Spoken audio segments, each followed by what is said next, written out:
separuh mukanya itu udah hancur, benar-benar hancur. Kisah kali ini gue bakal mencoba melanjutkan kisah dari teman gue yang gue sebutkan di episode sebelumnya dari teman gue yang lain. Pada awalnya sih gue berpikir untuk menceritakan kisah ini sekaligus, tapi memang pada kondisinya adalah ceritanya sangat panjang. Ya, itulah yang akhirnya memutuskan gue untuk menceritakan kisah ini menjadi 2 episode. Untuk tidak berlama-lama, mari kita langsung masuk ke video.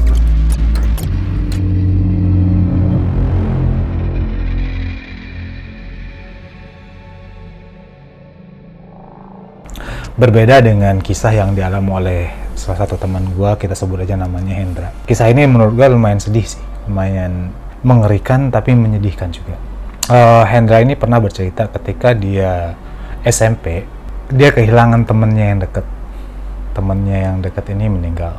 Selain kehilangan yang lumayan menyakitkan buat dia, prosesnya ini juga agak sedikit susah untuk diterima nalar atau akal sehat.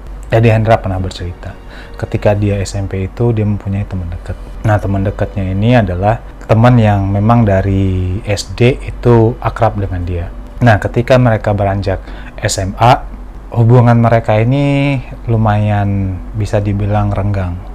Awal-awal tahun ajaran baru mereka cukup dekat.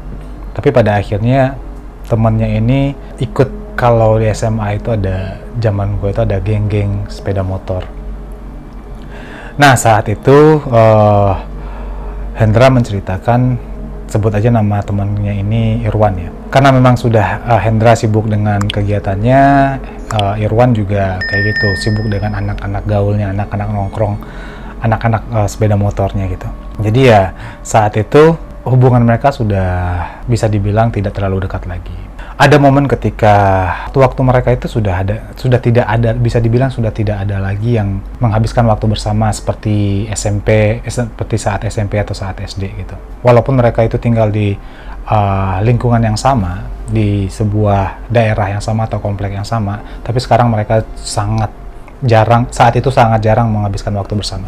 Nah, ada momen ketika Hendra ini sedang melakukan proses belajar mengajar, dan saat itu belum terlalu siang sih, masih pagi jam 10-an. Karena memang Hendra ini beda lokal dengan Irwan ya, dan sudah jarang menghabiskan waktu bersama juga, even di luar atau di dalam jam sekolah ya sudah tidak akrab sama sekali. Bahkan ya kadang ketemu atau berpapasan di jalan pun sudah nggak saling tegur menurut Hendra.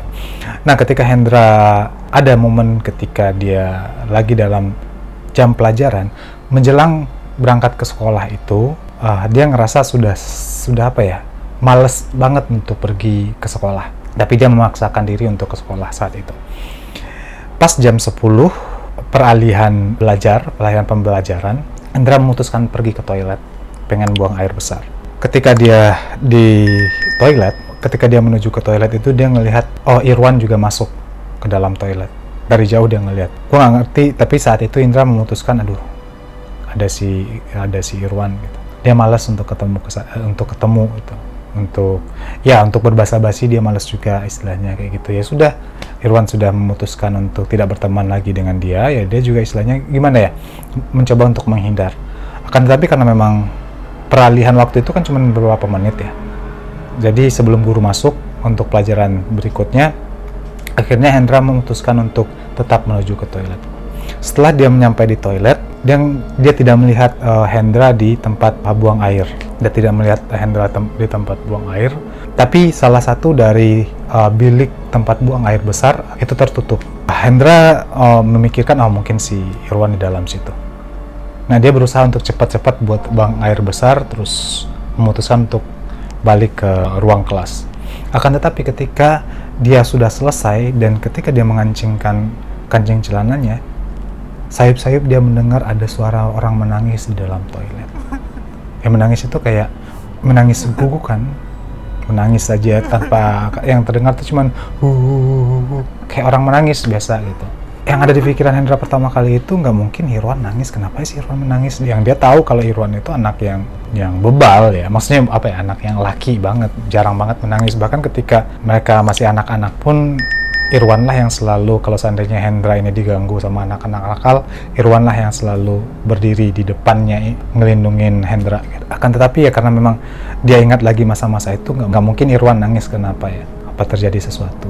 Tetap aja dia menahan diri untuk tidak berkomunikasi atau mendekati Irwan. Sesaat dia menuju jalan ke pintu, dia ingat lagi dong kisah-kisah atau kenangan yang sudah dia lewatin bersama sama Irwan. Akhirnya dia memutuskan, dia berjalan menuju ke arah toilet tersebut, di mana yang Irwan lagi menangis. Dia ketok-ketok, Wan, lu di dalam. Gak ada jawaban, yang terdengar cuman nangis, gitu aja. Wan, lu kenapa? Lu baik-baik aja kan? Ini gua Indra, tapi tetap aja. Wan, lu nggak apa-apa kan? Lu kenapa? Ini gua Hendra. Hendra berusaha terus untuk ketok-ketok pintu, tapi dia nggak ada jawaban dari dalam. Akhirnya ya karena memang masih peduli, karena memang gimana pun hubungannya, Irwan itu adalah teman baiknya Hendra saat itu menurut Hendra. Akhirnya karena memang tidak ada respon dari dalam dan suara menangis itu juga masih tetap terdengar, akhirnya si Hendra ngomong, Wan, pintu ini gue buka ya, pintu gue buka ya. Karena ketika Hendra ngetuk-ngetuk pintu itu, dia tahu kalau pintu nggak dikunci. Karena memang ketika dia ngetuk itu, timbul celah kebuka dari pintu tersebut. Nah setelah ngomong kayak gitu, Hendra dorong pintu itu. Ketika dia mendorong pintu itu, Hendra kaget. Nah ketika Hendra mendorong pintu itu, dan pintu itu kebuka, dia ngelihat Irwan lagi menunduk di atas toilet jongkok itu, lagi jongkok. Toilet itu toilet jongkok ya, jadi dari lantai ke toilet jongkok itu agak sedikit tinggi, jadi kita bisa duduk di situ. Nah dia ngelihat Irwan lagi duduk di situ sambil tangannya menutup muka seperti ini dan tetap sambil menangis. Hendra kaget ketika dia ngelihat kondisi seperti itu. Hendra langsung jongkok dan tetap nanya, lu kenapa Wan, ada apa, lu ceritalah apa yang terjadi, lu nangis kenapa? Tapi yang terdengar cuman suara nangis seperti itu, suara orang nangis, ya suara nangis saja tetap yang terdengar. Hendra tetap berusaha diam di situ. Saat dia terdiam, dia juga bingung dia harus ngomong kayak gimana, dia harus bersikap seperti apa, karena memang saat ini dia ngerasa dia nggak dekat dengan Irwan lagi. Akhirnya dia tetap duduk di situ. Dia ngomong ke Irwan, Wan, ini jam guru gue udah masuk, gue harus balik ke kelas. Terus tiba-tiba ketika Hendra pengen berdiri, pengen balik ke kelas, tiba-tiba Irwan megang tangannya, dan tangannya itu penuh darah. Bekas darah ada di tangannya Hendra.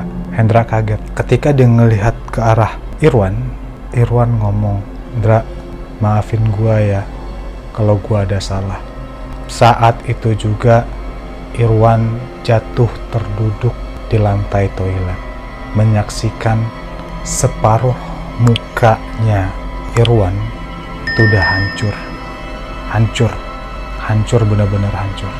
Hendra kaget dan langsung lari keluar. Dia teriak, tolong. Dia ngomong kayak gitu, tolong. Anak-anak datang menghampiri. Anak-anak kelas yang tempat Hendra teriak-teriak itu juga keluar. Tolong temen gua di toilet, tolong. Dia ngomong kayak gitu. Anak-anak langsung lari ke toilet. Pas nyampe di toilet itu nggak ada siapa-siapa. Terus anak-anak tadi datang ke Hendra, temen lu kenapa nggak ada orang di toilet? Ada. Dia terluka parah. Hendra ngomong kayak gitu. Ini buktinya tangan gue berdarah, ini darah. Pas dia ngelihat tangannya itu nggak ada darah sama sekali. Dia langsung balik ke toilet, dia ngelihat tuh nggak ada siapa-siapa. Hendra kaget. Gak lama setelah itu, datang kabar ke sekolah kalau Irwan kecelakaan. Jadi saat itu Irwan tidak menuju ke sekolah. Pagi-pagi mereka bolos dengan teman-teman geng motornya, dan dia mengalami kecelakaan. Dan separuh mukanya ini kelindes. Separuh mukanya ini hancur. Hendra tak butuh validasi atas apa yang dia lihat, karena dia sudah yakin pasti bentuk atau rupa muka Irwan itu persis dengan apa yang dia lihat di toilet. Saat menuju ke sekolah, Irwan itu dijemput teman-temannya, ya geng motor, dan tiba-tiba di hari itu Irwan kecelakaan. Menurut teman-teman, menurut cerita teman-temannya yang menyaksikan kecelakaan tersebut, ketika Irwan itu di atas motor, dia mencoba menyalip sebuah truk. Akan tetapi Irwan terpeleset, jatuh, dan saat itu sebuah truk lewat dan menindas kepalanya. Jadi itulah cerita yang diceritakan oleh teman gue Hendra. Ya, yang menurut gue sih memang cerita ini cukup sedih, cukup menyedihkan, dan cukup ada pesan sih kalau menurut gue. Sedih juga sih Hendra dan si Irwan. Gue sih dalam posisi kayak gitu juga istilahnya nggak bakalan susah move on gue. Tetapi ya kadang yang sesuatu yang terjadi itu memang sudah suratannya seperti itu. So ya, itulah buat cerita kali ini. Ya pesannya sih, kalau kalian masih ada teman, istilahnya jaga teman kalian lah. Ya kadang lah pertemanan itu ada turun naiknya, tapi setidaknya berusaha untuk menjaga persahabatan kalian. Walaupun lose contact atau apa, ya setidaknya berusaha mencari tahu bagaimana keadaan teman kalian sekarang. Ya mudah-mudahan cerita ini cukup memberikan pandangan baru buat kalian juga, dapat menghibur juga, dan bisa menambah koleksi cerita horor kalian. Kalau kalian menyukai cerita ini, silakan tinggalkan likes-nya, jempol manisnya, dan silakan juga kalian komentar jika ada menurut kalian cerita-cerita selanjutnya yang gue harus bawakan itu mesti seperti apa. Dan kalau kalian menyukai ceritanya juga, jangan lupa juga share ke teman-teman kalian, jangan lupa subscribe, likes, dan nyalakan juga tombol notifikasinya agar kalian tahu ketika gue upload video baru. Jangan lupa, mudah-mudahan channel ini bisa dibangun jauh lebih besar, dan itu juga gue butuh support dari kalian juga, yaitu dengan cara like, subscribe, nonton sampai habis videonya, sampai akhirnya. Gue berharap kita bisa monetize channel YouTube ini, dan mungkin dari situ kita juga nanti bakalan saling berbagi. Gue pengen punya momen ketika gue memberikan giveaway ke kalian semua, ke subscriber gue yang setia. Mudah-mudahan secepatnya kita bisa mewujudkan cita-cita tersebut.